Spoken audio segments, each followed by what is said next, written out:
Hello friends, తాగి accident చేసి ఎవరినైనా చంపితే ఇన్సూరెన్స్ వస్తుందా? ఇలాంటి కేసులోనే మద్రాస్ హైకోర్టు ఒక కీలక తీర్పునిచ్చింది.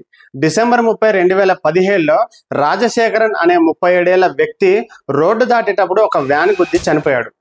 అయితే ఈ కేసు రిజిస్టర్ అయిన తర్వాత బాధిత కుటుంబం మోటార్ యాక్సిడెంట్ క్లెయిమ్ ట్రిబ్యునల్ని ఆశ్రయించి 65 లక్షల రూపాయల బీమా పరిహారం అడిగింది. అయితే ట్రిబ్యునల్ మాత్రం 27 లక్షల కాంపెన్సేషన్ ఇవ్వాలని తీర్పు చెప్పింది.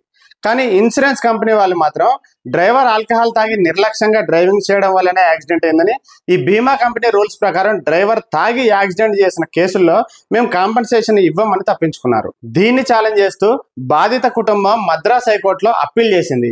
దాంతో హైకోర్టు జస్టిస్ దండపాని బాధిత కుటుంబానికి 30 లక్షల రూపాయల కాంపెన్సేషన్తో పాటు 7.5% వడ్డీ డబ్బులు కూడా ఇవ్వాలని గతంలో కేరళ హైకోర్టు కూడా మహమ్మద్ రషీద్ వర్సెస్ గిరివాసన్ ఈకే అనే కేసును కోర్టు చేస్తూ తీర్పిచ్చింది.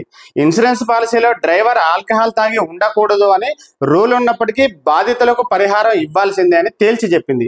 కావాలంటే ముందు పరిహారం ఇచ్చి వ్యాన్ ఓనర్ నుంచి వికేరియస్ లయబిలిటీ కింద ఈ డబ్బులు వసూలు చేసుకోవచ్చని చెప్పింది.